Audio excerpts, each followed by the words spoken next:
Cumprimentamos a todos na preciosa paz do nosso Senhor e Salvador Jesus Cristo. Começa aqui o programa A Bíblia Responde, uma programação feita aqui através via internet e vídeos para estar trazendo uma palavra ao seu coração, uma palavra de esperança, uma palavra de fé. E a fé vem pelo ouvir e receber a palavra de Deus. E nós estamos vivendo os dias de muita provação, dia de lutas, mas são dias também que nós temos alcançado vitórias pelo poder da palavra de Deus, no nome do nosso Senhor e Salvador Jesus Cristo. E nesse dia nós vamos estar meditando na palavra de Deus, que se encontra no Evangelho, ou aliás, no livro de Filipenses, no capítulo 3, do versículo 17 ao versículo 21, está escrito assim, na minha Bíblia e na sua. Se você tem Bíblia em casa, você pode conferir os textos que citamos aqui pela palavra de Deus. Diz assim: sede também meus imitadores, irmãos, tendo cuidado segundo o exemplo que tendes em nós, pelo que assim andam. Porque muitos há, dos quais muitas vezes vos disse e agora também digo, chorando, que são inimigos da cruz de Cristo. O fim deles é a perdição, e o Deus deles é o ventre, e a glória deles é para a confusão deles mesmos, que só pensam nas coisas terrenas. Mas a nossa cidade está nos céus, donde também esperamos o Salvador, o Senhor Jesus Cristo, que transformará o nosso corpo abatido para sermos conforme o seu corpo glorioso, segundo o seu eficaz poder de sujeitar também a si todas as coisas. Essa palavra aqui em Filipenses, capítulo 3, versículo 17 ao versículo 21, o apóstolo Paulo escrevendo àquela igreja e deixou para nós, ele está dizendo que as pessoas daquela época, daquele contexto, elas só pensavam nas coisas terrenas, materiais. Eram pessoas que eram voltadas suas vidas pelo materialismo. E nós estamos vivendo esses dias atuais. E os dias que nós vivemos estão piores do que os dias em que Paulo viveu há mais de 2000 anos atrás. Nós vivemos dias de hoje como se Jesus Cristo voltasse amanhã. Então nós estamos vivendo essa expectativa como que Jesus voltasse amanhã. E Jesus pode voltar a qualquer instante. A Bíblia relata que a vinda de Jesus vai ser, de repente, ele virá na hora em que a humanidade não está preparada e não espera, né? Mas muitos estão desapercebidos, vivendo a vida do dia a dia, e não tem essa percepção que Jesus ele está voltando. Então vivemos o dia de hoje como se Jesus voltasse amanhã. E dessa palavra que nós extraímos aqui, está dizendo o seguinte: porque há muitos que só pensam nas coisas dessa terra e se torna inimigos da cruz de Cristo. Infelizmente, pregam muitos a palavra de Deus de forma errônica, errada, contraditória do que a própria palavra diz, porque ensinam as pessoas de forma errada. E a Bíblia diz que nós servimos a Deus, primeiro por fé e obediência à palavra de Deus. Nós recebemos a palavra, recebemos a fé que vem da palavra, e nós aprendemos pela palavra. A palavra, ela é a doutrina. Doutrina significa ensino.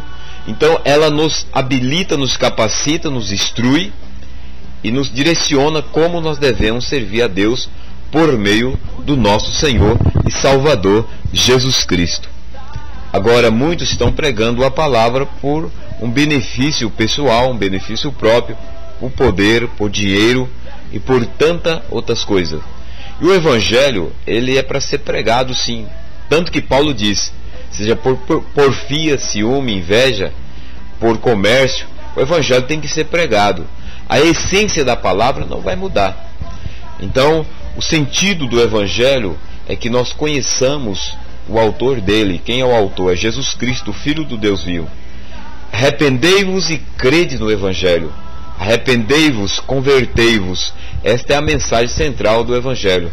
Você recebe o Evangelho para arrependimento dos seus pecados e a conversão. O que é conversão? Mudança de vida, mudança de atitude.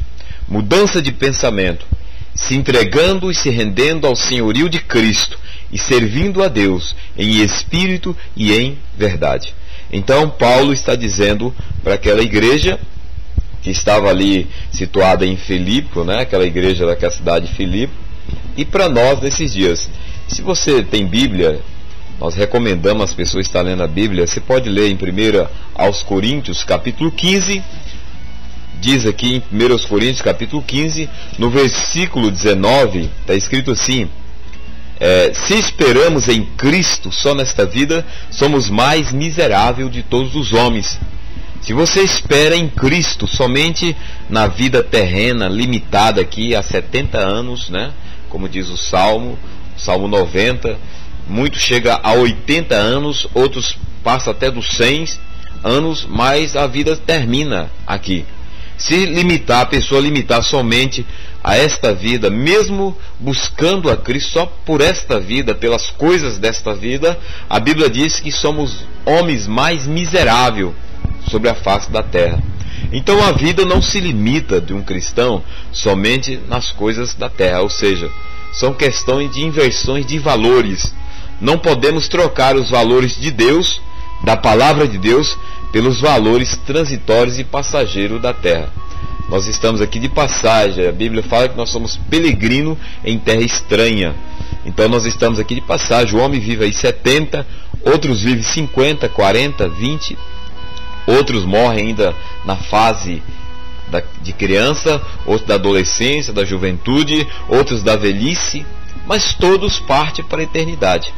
O que a Bíblia nos orienta e nos ensina, nos instrui, é que nós devemos recebê-la com fé, e ela produz fé no nosso coração, e aceitar o seu ensino como devemos servir a Deus. Quem sabe estou falando com você que está nos assistindo por esse vídeo, por esse canal, via online, e você tem passado por situações difíceis, e você tem buscado, quem sabe, para a sua vida muitas coisas, né? Mas tudo que você tem buscado não tem preenchido o seu coração, e você não tem ficado apercebido a realidade em que vivemos, e continua levando a vida. Então nós estamos vivendo o dia de hoje como se Jesus Cristo voltasse amanhã.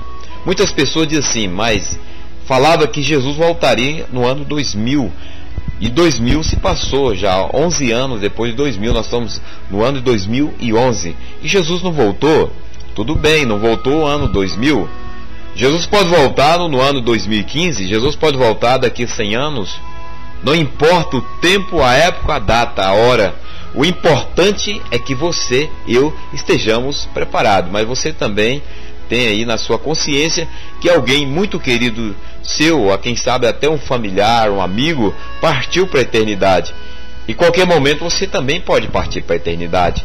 Você pode partir. Uma coisa que as pessoas não se preocupam é com a morte, e ninguém se prepara para morrer, mas ela apanha as pessoas de surpresa, e todos vão passar pelo processo da morte física, a não ser aqueles que serão arrebatados, né, quando Cristo vier, que Ele pode vir hoje, Ele pode vir amanhã. Agora, nós não podemos negar a palavra de Deus com as provas que ela diz que ia acontecer, está acontecendo, que são sinais. Nós temos exemplo aí dos terremotos, dos maremotos, como recentemente nós citamos aqui, só para reforçar o que nós estamos falando, a questão do terremoto que deu ali no Japão. Inclusive você que é estudioso, ou você que se interessa, né, em ter conhecimento da vida, das coisas da vida, você sabe que os cientistas estão falando de um mega terremoto, que esse que deu no Japão, ele já sabia, e eles estão dizendo de um terremoto terrível. Então, se você for para a Bíblia fala sobre esse terremoto. Lá em Apocalipse capítulo 16, você pode ler todo o capítulo, você vai descobrir em Apocalipse capítulo 16, que fala do grande terremoto que nunca houve nem haverá, desde a existência humana da terra, tal terremoto que vai devastar o mundo. Então a Bíblia já diz sobre isso. Agora, por que Deus deixou tudo isso na Bíblia? Para nós ficarmos apercebidos, em alerta, em vigilância, e nós preparar a nossa vida. Porque Deus não está preocupado com as coisas dessa terra. Deus está preocupado com a sua vida espiritual, com a sua alma. Jesus disse: que adianta o homem ganhar o mundo inteiro e perder a sua alma?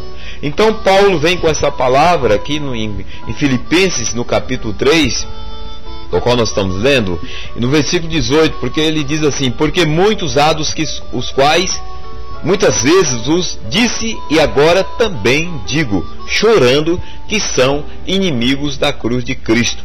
Aí ele traz resposta a essa palavra tão dura, né? É uma palavra que parece que é dura do apóstolo Paulo, mas ele traz resposta das atitudes dos homens para com Deus, para com a sua palavra, dizendo: o fim deles é a perdição, o Deus deles minúsculo, está aí na sua Bíblia, na minha, é o ventre, e a glória deles é para a confusão deles mesmos, que só pensa nas coisas terrenas. Tudo que faz é em benefício de si próprio. Inclusive estão pregando por aí evangelho deturpado, um evangelho que não é o evangelho da Bíblia puro, genuíno, santo, imaculado. O evangelho que transforma o caráter do homem. A doutrina que extraímos do evangelho, que muda a nossa postura, não da roupagem, da estética, ou a postura da ética da palavra, mas a postura do coração, em relação a Deus, em relação ao semelhante e a nós mesmos. O evangelho, ele transforma o caráter do homem. Ele transforma as nossas vidas. Esse é o sentido do evangelho. Ele nos traz uma transformação interior, interna. E essa transformação, ela também é vista de forma externa. Então a primeira transformação está dentro de nós. Então esse é o evangelho. E Paulo traz a palavra dizendo que naquela época, naquele contexto em que o apóstolo vivia, as pessoas falavam em Deus por interesses pessoais, buscando de Deus alguma dádiva, simplesmente para satisfazer os seus prazeres carnais, as suas luxúrias, as suas vontades, e permanecer no pecado, permanecer uma vida desregrada, uma vida que não condiz com a santidade e com aquilo que Deus determina que é o melhor para nós. Então Paulo diz que aquelas pessoas só pensavam nas coisas da terra, e o Deus deles era o ventre. E só pensavam no umbigo, no estômago, no corpo, nos seus prazeres, buscava Deus com interesses pessoais. E eles se matavam uns aos outros, eles machucavam uns aos outros, eles queriam satisfazer, mas eles queriam que Deus o abençoasse. Não é diferente de hoje. Quem sabe muitas pessoas, até você que está ouvindo, quem sabe você busca Deus por interesse próprio, pessoal. Mas não é isso que Deus está ensinando. Deus está dizendo na palavra, em Mateus capítulo 6, versículo 33, Jesus diz: buscai, pois, em primeiro lugar o reino de Deus e a sua justiça, e as demais coisas Deus acrescentará. Então o Senhor ensina na palavra que nós devemos buscar com prioridade, primeiro o reino, a justiça de Deus, e as demais coisas o Senhor acrescentará na nossa vida. O Senhor nos abençoará. O Senhor é suficientemente poderoso para nos suprir as nossas necessidades, seja elas espirituais, seja elas afetivas, emocionais, seja necessidades aí materiais, financeira, alimentícia, moradia. Tudo, engloba tudo, Deus cuida de tudo. E aí Jesus vem com essa palavra, porque antes, se você ler em Mateus capítulo 6, versículo 25 em diante, até o 34, Jesus combate a ansiedade daquele povo, que às vezes buscava Jesus pela comida, pela cura e por tantos outros benefícios que são necessários e importantes. Mas não é o mais importante, não está na escala de valor de Deus acima. Na escala de valor de Deus está o valor da alma. E as demais coisas o Senhor faz. Ele cura, Ele salva, Ele liberta. Agora Jesus quer nos libertar primeiramente do pecado, nos reconciliar com Deus, nos trazer à presença do Pai. Porque o que está em jogo, numa linguajar simples, popular, que todo mundo conhece, o que está em jogo aí é a tua alma, é a tua vida, né? É a tua vida que está correndo risco. Porque se o homem morrer sem Cristo, está perdido. Porque ele não pode justificar a si mesmo diante de Deus. As suas obras não pode justificar. Os seus atos, os seus benefícios que ele pratica ou faz, que é um dever de todo ser humano, não pode justificar diante de Deus. O único que pode nos justificar é Jesus Cristo. Porque Jesus que morreu, derramou o seu sangue, pagou o preço da nossa alma. Ele que pode nos unir a Deus, Ele que pode transformar a nossa vida e nos dar a condição de estar na presença do Pai. E terminando essa meditação, Paulo traz essa palavra dizendo: mas a nossa cidade está nos céus, donde também esperamos o Salvador, o Senhor Jesus Cristo, que transformará o nosso corpo abatido para ser conforme o seu corpo glorioso, segundo a eficácia do seu poder, sujeitando também a si todas as coisas. Esse corpo que nós temos, esse corpo físico, ele sofre mutação, né? O seu corpo sofre aí pela uma gripe, pela enfermidade, por uma doença. Muitas pessoas estão cancerosas, aidética e outros tipos de males. Então, o corpo humano nosso está sujeito a todo tipo de enfermidade, de males. Por quê? Por causa do pecado. Às vezes a pessoa não está no pecado, mas o seu corpo adquiriu aí uma bactéria, um vírus, e sofre as consequências disso. Então, seja cristão, não cristão, todos estão sujeitos a isso. E o que a Bíblia diz, através aqui do apóstolo Paulo, é que esse corpo abatido, sujeito às enfermidades, aos vírus, aos problemas, à deficiência, né? Este corpo será transformado num corpo perfeito segundo o corpo de Jesus. Nós seremos transformados. Jesus voltar hoje, você estiver preparado, o teu corpo será transformado semelhante ao corpo de Cristo. Todos aqueles que estão em Cristo, que foram ou morreram ou que foram no arrebatamento, será transformado semelhante ao corpo de Cristo. Um corpo livre de todo sofrimento. Então, Paulo vem com essa palavra e diz: mas a nossa cidade está nos céus, onde também esperamos o Salvador, o Senhor Jesus. E em Colossenses, no capítulo 3, livro de Colossenses 3, está escrito assim: portanto, se já ressuscitaste com Cristo, buscai as coisas que são de cima, no céu, onde Cristo está assentado à destra de Deus. Pensai nas coisas que são de cima, não nas que são da terra, porque já estáis mortos e a vossa vida está escondida em Cristo, em Deus. Em Colossenses, que é outro livro da Bíblia, no Novo Testamento, Paulo traz essa palavra àquela igreja de Colosso, dizendo: portanto, se já ressuscitaste com Cristo, buscai as coisas dos céus, onde Cristo está sentado à direita de Deus. Pensai nas coisas de cima. O homem busca naquilo que ele acredita, ele busca aquilo que ele crê. Muitos buscam o Evangelho porque acreditam que o Evangelho lhe traz benefício, e traz mesmo. O primeiro benefício que o Evangelho, que significa boas novas, traz para a nossa vida é nos doutrinando, nos transformando, nos regenerando, mudando o nosso comportamento, da nossa alma, do nosso coração, quebrando as cadeias, as barreiras, nos libertando das coisas ruins. Então o Evangelho, ele traz benefício, e ele traz também outros tipos de benefícios que são nos dados, acrescentados, que é o suprimento, né, das nossas necessidades. Mas o principal fundamento do Evangelho é trazer transformação à tua vida, libertação à tua pessoa e à minha. Então fica essa palavra para você. Nos programa A Bíblia Responde, através aqui via online, via internet. Nós estamos trazendo mensagens para que você possa entender qual é o propósito de Deus na sua vida e qual é o propósito que você está vivendo.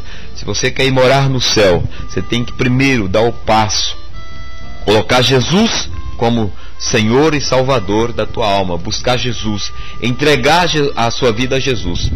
Tem muitas pessoas que elas questionam, elas dizem assim: mas Jesus não foi um simples bom homem, um simples profeta que veio, que fez boas obras e passou, como Buda, como Maomé, como Allan Kardec, né? Homens de nome, renomes que passaram na história, homens da história secular. Podemos também citar exemplo de homens da história bíblica, né? E tomar esses homens como exemplo, como estamos citando aqui o apóstolo Paulo, um homem de grandes e boas obras que fez para Deus em nome de Jesus Cristo, como Pedro, como João, como, voltando no Velho Testamento, nós citamos aí homens de renomes na história bíblica que marcaram história, os profetas menores, os profetas maiores, Jeremias, Daniel, Ezequiel, Amós, né? Como o rei Davi, conhecidíssimo, até as pessoas que não são cristãos conhecem a história dele, homem de grandes e boas obras, como Moisés, que homem tremendo. Ou por que não dizer aí de Abraão, o pai da fé, que está em Gênesis capítulo 12. E mulheres também que marcaram a história do cristianismo. Mas essas pessoas, elas passaram, viveram e passaram, morreram e estão esperando a ressurreição dos seus corpos. Essas pessoas morreram, tanto secularmente como biblicamente dizendo. Agora, Jesus é diferente. Ele veio, ele passou por aqui, ele fez uma boa obra, ele morreu, e aqui está a sua palavra, comprovando a sua palavra, testificando, e até a ciência compara a Bíblia que realmente ela é a verdade, pelos fatos, porque a ciência se comprova por artefatos, né? Tem que ter fatos concretos. Está aí concretos com os terremotos, os maremotos que têm acontecido, a devastação da natureza, e a Bíblia fala sobre isso. Então a Bíblia é inquestionável, ela é a palavra de Deus. Queira o homem aceitar ou não, ela se cumpre e vai se cumprir, porque quem determinou foi o Deus que criou esse sol que está sobre a sua cabeça. Ele que fez, determinou, e assim tem que ser. Agora Deus, ele te dá uma chance para que você se converta, entrega a tua vida para Jesus Cristo, aceitando a Cristo como Senhor e Salvador da tua alma, e para que um dia você possa ter a condição de estar na presença de Deus, e se Ele voltar hoje ou te chamar, você vai passar a eternidade com Deus. Nós vamos orar nesse momento. Senhor, nosso Deus e eterno Pai, nós nos curvamos diante de tua santidade. Reconhecemos que nada somos e nada podemos, que somos pecadores falhos, mas reconhecemos a tua palavra como verdade, porque ela se comprova. Ó Deus, e a tua palavra é testificada até mesmo pelos sinais, como está escrito. Então nós cremos na tua palavra e nós oramos para que o Senhor abençoe esse meu ouvinte neste dia, para que o Senhor toque na sua vida, trazendo a ele o entendimento e o discernimento da tua vontade. Abençoa essa pessoa que está sofrendo, libertando desse sofrimento, desta angústia, libertando este homem, esta mulher, este jovem, para que ela possa receber do Senhor a tua bênção. Assim nós oramos e te agradecemos no nome do Senhor Jesus Cristo. Amém. Programa A Bíblia Responde, uma programação através do site aqui, A Voz da Bíblia, www.avozdabiblia.com. Nós estamos interligados aí também com o site Ministério Vida Familiar em Cristo, e através da Just TV nós fazemos esse trabalho, levando mensagem da palavra de Deus, orando pelas pessoas, trazendo testemunho, louvores. E você pode ser um divulgador desta obra, você que está aqui no Brasil, você que está em outros países, né? Você brasileiro, você que fala o português, que entende, que se interessa pela obra de Deus, você pode aí colar aí no site, no seu link, o link do site, aliás, aí no seu site, você pode divulgar de várias formas a palavra de Deus, e Deus te dará a recompensa em nome de Jesus. Fique todos na preciosa paz do Senhor Jesus. Amém.